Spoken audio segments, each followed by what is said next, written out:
Laptop, desktop, CCTV, printer, AC, HP, Dell, Canon, CP Plus, Hikvision ইত্যাদির authorised dealer Telta computer, Khagra, Berhampore. আমাদের HP showroom এখন রানীবাগানেও। রাত পোহালেই লোকসভা ভোটের ফলাফল। তার আগে মুর্শিদাবাদের 3টি আসন ছাড়াও মালদা, রায়গঞ্জ, বীরভূম ও পুরুলিয়ায় ভালো ফল হবে বলে দাবি অধীরের। শুধু কংগ্রেস নয়, বাম কংগ্রেস রাজ্যে ভালো ফল করবে।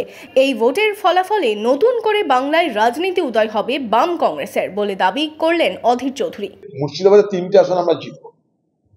এছাড়াও মালদা আছে, রায়গঞ্জ আছে, বীরভূম আছে, পুরুলিয়া আছে।